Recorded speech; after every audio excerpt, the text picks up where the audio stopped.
عمران خان کی پارٹی پاکستان تحریک انصاف کے ہزاروں کارکن 26 نومبر کو اس مقام پر جمع ہوئے۔ اسی شام حکومت کی جانب سے ایک گرینڈ آپریشن کیا گیا، جس کے بعد یہاں جمع کراؤڈ منتشر ہو گیا۔ لیکن یہ سب اتنا سمپل نہیں تھا، کیونکہ اس آپریشن کے بعد پی ٹی آئی اور حکومت کی جانب سے مختلف دعوے سامنے آ رہے ہیں۔ پی ٹی آئی کے مختلف رہنماؤں نے اس مظاہرے میں اپنے کارکنوں کے گولی لگنے سے زخمی اور ہلاک ہونے سے متعلق مختلف نمبرز شیئر کیے ہیں، جبکہ حکومت کی جانب سے کہا گیا ہے کہ یہاں سرے سے کوئی گولی ہی نہیں چلی۔ تو سمجھتے ہیں کہ ہلاکتوں کے حوالے سے یہ کلیمز آخر کیا ہیں۔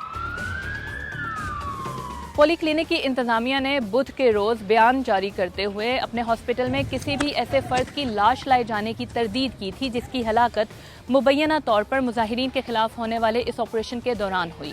تاہم بی بی سی کے پاس موجود ہاسپٹل کے ریکارڈ کے مطابق 26 نومبر کی رات پولی کلینک ہاسپٹل میں کم از کم 3 افراد کی لاشیں موجود تھیں جن کی ہلاکت گولیاں لگنے سے ہوئی تھی، اور ان میں سے بھی 2 کی ہلاکت ہاسپٹل میں ہی ہوئی تھی۔ پیمز انتظامیہ کی جانب سے ریکارڈ تک رسائی نہیں دی گئی ہے، تاہم بی بی سی کی اب تک کی معلومات کے مطابق پیمز میں بھی 26 نومبر کی شام کم از کم 2 ڈیڈ باڈیز لائی گئیں جن کا تعلق شانگلہ اور مردان سے تھا، اور ان کے ورثاء اپنی میتیں واپس لے جا چکے ہیں۔ احتجاج ختم ہونے کے بعد زخمیوں اور ہلاکتوں کے حوالے سے ان کلیمز کے بارے میں مزید جاننے کے لیے بی بی سی نے اسلام آباد کے 2 سرکاری اسپتالوں کا رخ کیا۔ ڈی چوک کے قریب ترین یہ پولی کلینک ہاسپٹل ہے۔ بی بی سی نے اس ہاسپٹل کے رجسٹرز میں ان زخمیوں کا ریکارڈ دیکھا جنہیں اس آپریشن کے دوران گن شاٹ وونڈز کے ساتھ یہاں لایا گیا۔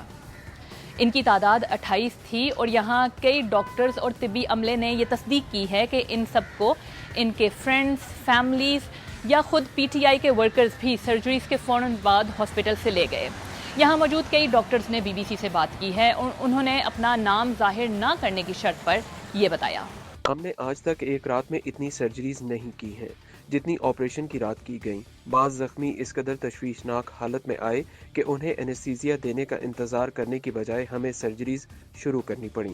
بہت سے مریض ایسے تھے جن کا خون بہت زیادہ بہہ چکا تھا۔ ہمارے پاس گزشتہ رات کم از کم 45 اور 55 کے درمیان ایسے شہری لائے گئے جنہیں گولیاں لگی تھیں۔ درجنوں زخمی ایسے بھی تھے جنہوں نے درخواست کی کہ ان کا نام ریکارڈ کا حصہ نہ بنایا جائے۔ زخمی یہ بھی کہہ رہے تھے کہ ان کا نام لکھ دیا تو انہیں پولیس گرفتار کر لے گی۔ یہاں پولیس نے لاشوں کا پوسٹ مارٹم کرنے سے بھی روکا۔ پیمز اسلام آباد کا مین ہاسپٹل ہے۔ یہاں سیکیورٹی کے غیر معمولی اقدامات دیکھے گئے۔ یہاں وارڈز، ایمرجنسی رومز اور باہر کے ان دروازوں پر پولیس اور رینجرز کے اہلکار تعینات کیے گئے تھے۔ پیمز میں بی بی سی نے کم از کم 4 ایسے زخمیوں سے ملاقات کی جنہوں نے کہا کہ ان کے جسم کے مختلف حصوں میں 2 گولیاں لگی تھیں۔ ان کا کہنا تھا کہ وہ پنجاب اور خیبر پختونخوا کے مختلف علاقوں سے پی ٹی آئی کے مظاہرے میں شامل ہوئے تھے۔ ان دونوں ہسپتالوں میں زخمیوں نے اپنے اکاؤنٹس شیئر کیے۔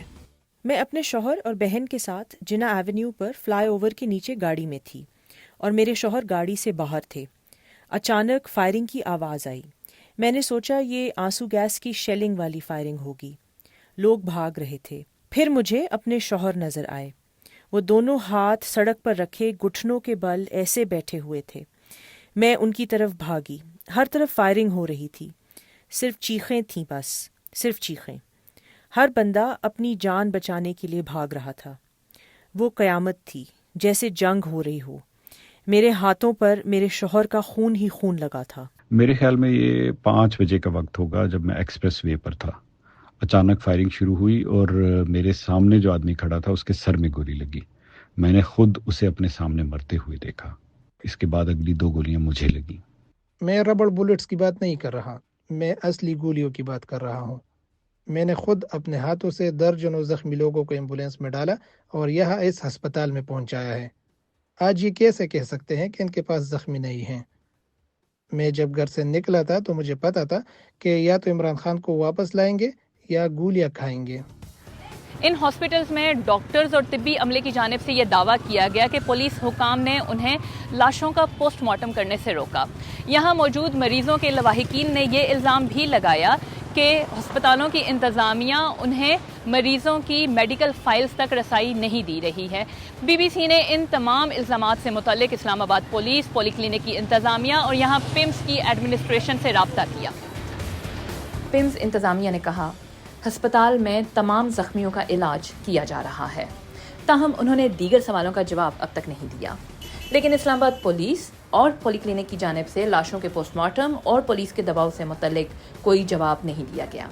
اسی تمام انفارمیشن کے بارے میں بی بی سی سے بات کرتے ہوئے حکومتی وزیر عطا تارڑ نے تمام الزامات کی تردید کی اور اسے پروپیگنڈا قرار دیا۔ The hospital authorities, both the hospitals, Polyclinic Hospital and secondly the PIMS Hospital, both have denied receiving any dead bodies or any gunshot wound victims. Secondly, there was no live ammunition. I think certain medical professionals, they've made their political affiliation very clear. There's a Young Doctors Association affiliated with the PTI.